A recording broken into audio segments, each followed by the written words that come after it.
In the world of WWE, a heroic champion can fire up the crowd, but it's the villains who truly leave a lasting mark on fans' memories. They don't just win the championship, they turn it into a symbol of dominance, cruelty, and a legacy that lingers for generations. Every devious scheme, every brutal attack, every act of betrayal, those moments made them figures audiences despised yet couldn't look away from. Today, we're taking a look back at some of the greatest heel champions in WWE history, the villains who wrote some of the darkest yet most unforgettable chapters in wrestling. Chris Jericho, the man who beat the world, then ended up walking Triple H's dog. Chris Jericho is remembered as one of the true masters of creating a captivating, one-of-a-kind villain in WWE history. It's almost hard to believe that throughout his legendary career, he only held the WWE Championship once. But that short reign became an iconic milestone that secured Jericho's place among the greatest heels to ever step into the ring. It all started at Vengeance 2001. On that night, Jericho pulled off what few thought possible. He defeated both The Rock and Stone Cold Steve Austin, two of the biggest icons of the Attitude Era, on the very same evening. The moment Jericho raised the Undisputed Championship wasn't just shocking, it was historic. He became the first ever undisputed champion in WWE history, a victory that left fans stunned and electrified, proving the spotlight belonged to him. But Jericho wasn't remembered only for winning. What made him a truly outstanding heel was how he used that short reign to provoke, taunt, and keep fans hooked. With his arrogant swagger, razor-sharp insults, and unmatched ability to manipulate emotions, Jericho became the guy everyone wanted to see taken down.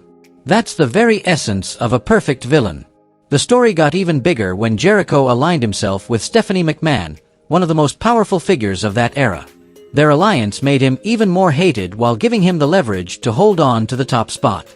But it all came crashing down at WrestleMania 18, when Jericho lost to Triple H in a match that humbled him both in the ring and behind the scenes. Being reduced to the guy who had to walk the dog for his rival only amplified the image of a disgraced champion. Though his reign as undisputed champion didn't last long, it proved one undeniable truth. Chris Jericho was a master at making himself the most loved-to-be-hated name in wrestling. His arrogance, cunning, and masterful storytelling solidified him as one of the greatest heel champions of all time. Ivan Koloff, the villain who ended an unbeatable legend. In the early days of the WWE Championship, then called the WWF World Heavyweight Championship, heel champions were often treated as transitional placeholders. At that time, Vince McMahon Sr., and later Vince McMahon Jr., rarely allowed villains to reign at the top for long. Heels were usually used as shock value before quickly passing the title back to a beloved babyface. But Ivan Koloff became one of the rare exceptions who broke that pattern and etched his name into wrestling history. Koloff held the championship for only 3 weeks, a reign that seemed far too short to leave a legacy. Yet his name is remembered not for the number of days, but for one unforgettable night. January 18, 1971, at Madison Square Garden. That evening, thousands of fans came expecting to see the legendary Bruno Sammartino, who had reigned supreme for nearly 8 years, once again defend his crown. Instead, the entire arena was stunned into silence when Ivan Koloff defeated Bruno, ending one of the longest and most celebrated championship runs in wrestling history. Unlike Brock Lesnar's 3F5S to finally put down The Undertaker at WrestleMania 30, Koloff needed only one simple yet devastating knee drop to seal the victory.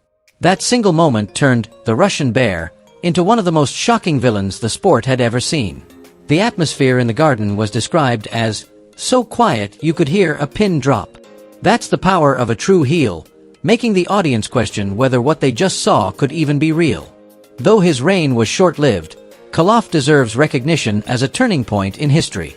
He proved that a heel champion wasn't just there to antagonize the crowd, they could create a seismic moment fans would never forget. And even though the title quickly passed to another babyface, Ivan Koloff's legacy endures as proof that, even if only for a moment, a villain could turn the wrestling world upside down. CM Punk, when harsh truth turned into the perfect heel. CM Punk is forever tied to one of the longest WWE Championship reigns of the modern era. For 434 days, he redefined what it meant to be a champion who could shake the very foundation of the company. But what made that reign unforgettable wasn't just its record-breaking length. It was how Punk transformed from a people's hero into one of the most compelling and dangerous heels of all time. At first, Fans embraced Punk for his blunt honesty, his proud, best-in-the-world persona, and his elite in-ring ability. But like any star who holds the title too long, audiences eventually wanted something fresh. Punk chose to create that turning point himself. The night he attacked The Rock, the WWE landscape shifted instantly.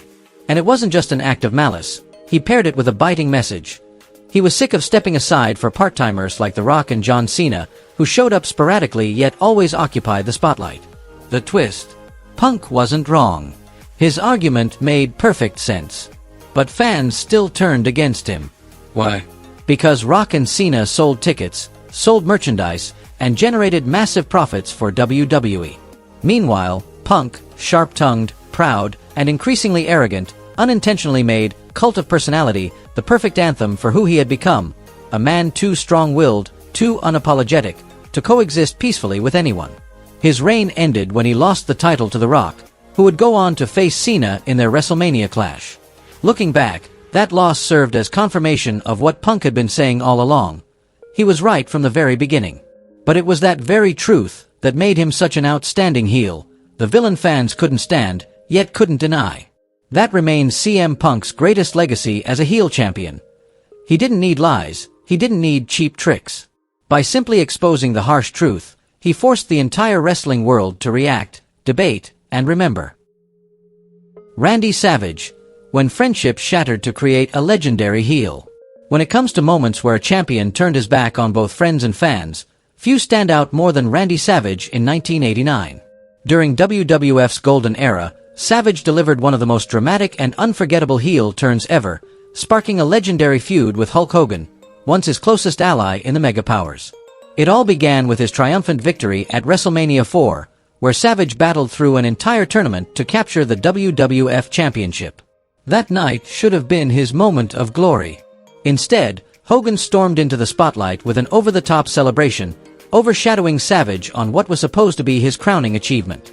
The seeds of doubt about Hogan's intentions were planted right then. The tension only grew at Survivor Series, when Hogan appeared a little too close with Miss Elizabeth, Savage's manager and real-life love interest. Fans noticed the jealousy and unease building in the Macho Man's eyes. The breaking point came at Royal Rumble 1989, when Hogan accidentally eliminated Savage from the match. Just weeks later, Hogan once again meddled in Savage's personal issues with Elizabeth, pushing his jealousy into full-blown fury. The explosion came soon after. Savage viciously attacked Hogan, ending their friendship and cementing himself as one of the most notorious villains of the era. It wasn't just a betrayal, it was a perfectly built story arc that shocked fans and became one of the most memorable turns in wrestling history. The feud culminated at WrestleMania V, with Savage stepping into the ring as a full-fledged heel, fueled by jealousy, pride, and a burning desire to prove himself superior to Hogan. While the outcome didn't go his way, the journey established Randy Savage as not only a world-class champion but also a master at turning real human emotions, friendship, love, envy, into a story the entire world couldn't look away from. Shawn Michaels, when the sexy boy became the most hated man alive. Today, Shawn Michaels is remembered as one of WWE's most beloved legends.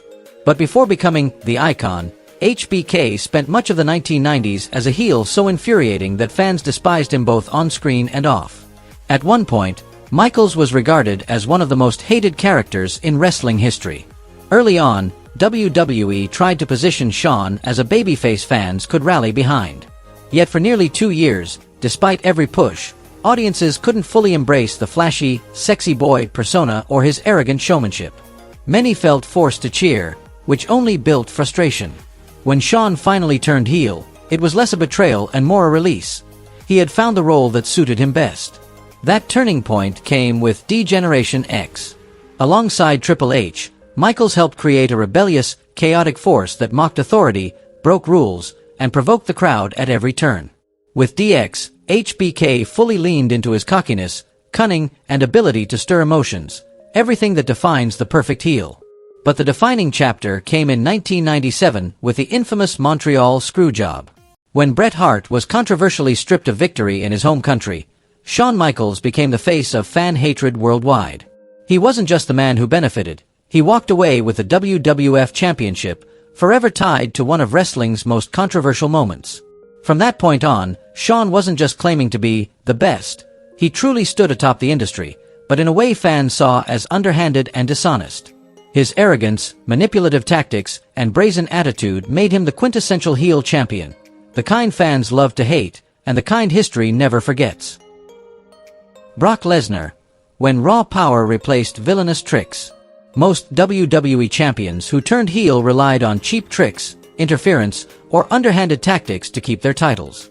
Brock Lesnar, however, carved out a completely different path. He didn't need deception, backup, or sneak attacks. Instead, the Beast incarnate simply destroyed everyone in front of him with unmatched power and chilling brutality. From the moment he arrived in WWE in 2002, Lesnar proved he was a real monster. His demolition of The Rock to win the WWE Championship within just months of his debut wasn't only shocking, it showed how unlike anyone else he truly was. He didn't just want to win, he wanted to crush icons, turning beloved heroes into broken shells at his feet. What made Lesnar most terrifying wasn't only his strength, but his arrogant indifference. He didn't care about fan approval, nor did he bother proving anything beyond being the strongest. That was never clearer than in 2014 to 2015, when Lesnar tore the WWE World Heavyweight Championship from John Cena in a match so one-sided it barely felt competitive. The image of Cena being tossed around by endless German suplexes became the symbol of absolute domination. But what made fans despise Lesnar even more wasn't just his squash victories, it was how he treated the championship itself. Throughout his reign, Lesnar rarely showed up on TV. He wrestled only when he felt like it, collecting massive paychecks for a handful of appearances each year, while fans waited endlessly for a champion who was barely there. To the audience, Lesnar became the perfect heel, untouchable in strength, yet coldly dismissive of everything, even the prestigious title others dreamed of holding. Brock Lesnar didn't need to cheat to rank among WWE's greatest heel champions. His sheer brutality, arrogance, and couldn't-care-less attitude were more than enough to make him the monster the world loved to hate. Edge, the master of cheating who turned WWE into his playground. If there's one champion who made fans furious while forcing them to laugh in disbelief, it's Edge. He didn't have Brock Lesnar's overwhelming power or Triple H's political pull. Instead, Edge became one of WWE's greatest heel champions through sheer cunning, shameless opportunism, and a willingness to do anything to put gold around his waist. The defining moment came in 2006, when Edge became the first man ever to cash in the Money in the Bank contract. John Cena had just barely survived a grueling Elimination Chamber match, completely exhausted. As fans thought Cena had endured the worst, Edge stormed out, cashed in, and stole the WWE Championship. That act not only launched him to the top but also birthed the era of the ultimate opportunist, the villain who always lurked, ready to snatch victory from someone else's hands. But Edge didn't stop there. He constantly found new schemes to stay ahead. At one point, he pretended to romance SmackDown general manager Vicky Guerrero just to secure himself a spot in a title match he wasn't even scheduled for. That cold calculation enraged fans but also forced everyone to admit Edge was too smart to ever be written off as lucky. And if anyone needed proof of just how brazen he could be, look no further than his infamous live championship celebration with Lita in the middle of the ring. The moment was shocking, controversial, and left audiences torn between booing and laughing at the sheer audacity. Edge turned everything, cheap tricks, fake romance, even outright ridiculousness, into weapons to reinforce his status. For Edge, the championship wasn't just a prize. It was proof of his craftiness, of his ability to twist every rule into an advantage. That clever, shameless Edge is exactly what cemented him as one of the greatest heel champions in WWE history. The Rock, when the people's champion, became the hated villain. We love The Rock, an international icon, a Hollywood superstar, a man who shook the world with his unforgettable catchphrases. With a chiseled physique, unshakable confidence, a dazzling smile, and an endless supply of charisma, he radiated positivity everywhere he went. But if you turn back the clock to the late 90s, you'd find a very different Rock, a WWE champion so hated that fans booed him out of the building every time he showed his face. It was 1998 when The Rock stunned the world by betraying the fans and joining the corporation, the powerful faction pulling the strings behind WWE. If Randy Orton and Seth Rollins later drew outrage by siding with the Authority, it was The Rock who pioneered the shocking betrayal storyline. No longer the people's champion, he became the corporate champion, handed every advantage and gifted the WWE Championship as if it were his birthright. But it wasn't just favoritism that fueled the crowd's anger, it was the cruelty he unleashed. One of the most infamous moments came when he handcuffed Mick Foley, then wrestling as Mankind, and struck him over and over with brutal chair shots to the head, all in front of Foley's horrified family. This wasn't just a heel turn. It transformed The Rock into a vicious monster fans loathed with every ounce of their being. And yet, this dark chapter launched him to unprecedented heights. As a heel, The Rock mastered the art of manipulating emotions. Hated, but too sharp and magnetic to ever ignore. His smug smile, his perfectly timed taunts, and his ability to turn boos into fuel proved he wasn't just a star. He was a master of being the villain. Today, The Rock is remembered as a global hero. But without that legendary late 90s heel run, his betrayal, his mercilessness, his talent for making the world scream in outrage, he might never have become the great one we know today. Steve Austin, when America's hero turned into a demon. If there's one moment that left WWE fans in stunned silence, it was Steve Austin's heel turn in 2001. Before that, Stone Cold was the ultimate American anti-hero, the man who defied Vince McMahon, fought against authority with his trademark stunner, and carried the Attitude Era to its peak. But on one shocking night, Austin shook hands with McMahon himself. Just like that, WWE's greatest hero became its most ruthless villain. Many fans still argue this was a mistake, especially since it unfolded alongside the chaotic invasion storyline, often remembered as a low point in WWE history. But when you strip away the messy booking, Austin's heel championship reign left behind unforgettable moments. Week after week, he wasn't the justice-driven Stone Cold fans once adored, but an unhinged, unstable predator willing to destroy anyone who dared stand in his way. The image of Austin swinging a steel chair with no hesitation, pummeling not just the Hardy Boys but even Lita, captured the transformation perfectly. The same man once hailed as a savior had become a terrifying force, hated yet impossible to look away from. Austin didn't just abandon his heroic image. He weaponized his heel persona to prove he could dominate in any role. What made it work was that Austin didn't become a bland villain. He injected the character with a wild, unpredictable edge. Furious, unbalanced, and compelling in a way that made fans despise him while still being unable to stop cheering. Some still debate whether the heel turn was necessary, but no one can deny that his 2001 run as a heel champion cemented Stone Cold as one of the greatest in WWE history. He proved that sometimes even the biggest hero has to step into the shadows, to create moments that wrestling history will never forget. Triple H, when the game makes his own rules. When talking about the greatest heel champions in WWE history, it would be impossible not to mention Triple H. For over 2 decades, Hunter Hearst Helmsley not only cemented himself as a top star, but also became the embodiment of cruelty, manipulation, and authority as a heel. As early as the late 90s, Triple H proved he was never afraid to dive into the darkest storylines. He orchestrated a car crash to take out Steve Austin, swung a sledgehammer like a weapon of mass destruction, and even became the first villain to win the main event of WrestleMania. To fans, Triple H wasn't just another wrestler, he was the perfect antagonist, someone they despised yet couldn't look away from. Between 1999 and 2016, Triple H captured the WWE Championship 9 times. But what people remember most isn't the number of reigns, it's how he achieved them. The game was notorious for burying younger, rising stars who fans believed deserved the spotlight more. It fueled pure hatred from the audience, but also made Triple H one of the most feared heel champions of all time. Ironically, that ruthlessness fit perfectly with his persona. His entrance theme declared, "I am the game and I make the rules." And he lived by it. Inside WWE, he set the rules. Fans knew that when Triple H walked down the ramp in a suit, or with a sledgehammer in hand, someone's career was about to be destroyed. Triple H wasn't just a competitor. He was the definition of a heel champion. Powerful, manipulative, brutal, and completely indifferent to whether fans loved or hated him. That's why his name will forever be tied to the legacy of one of WWE's greatest villain champions. Randy Orton, the cold-blooded Viper. If there was ever a wrestler born to be a villain, it's Randy Orton. From an early age, his cold stare, emotionless demeanor, and predator-like presence gave him the aura of someone always waiting for the perfect moment to strike. Fans were drawn to him but couldn't help resenting him every time he stepped into the ring. And when Orton ascended to the throne as a heel champion, WWE entered one of its darkest, most ruthless eras. Orton first exploded onto the scene as the self-proclaimed legend killer, viciously attacking icons beloved by fans. Mick Foley, Shawn Michaels, even Hulk Hogan. These weren't just shocking acts of rebellion. They were a declaration that Orton would do whatever it took to rise to the top, even if it meant trampling on the legacies of legends. When he captured the WWE Championship, Orton wasn't celebrated.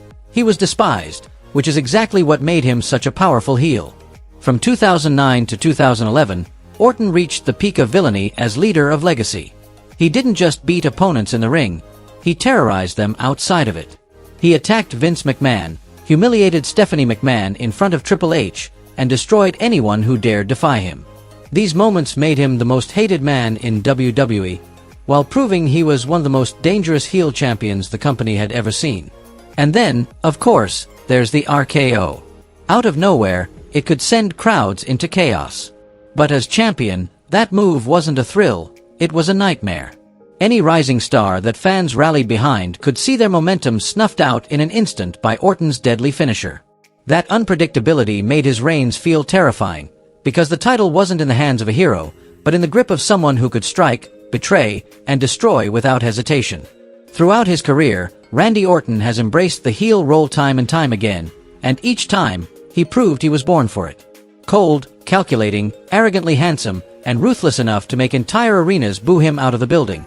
Orton will always be remembered as one of WWE's greatest villain champions. These are the names who turned hatred into power and elevated the WWE Championship to an entirely new level. Which heel champion impressed you the most? Share your thoughts in the comments below, and don't forget to like and subscribe to Wrestling Sphere so you won't miss more incredible stories.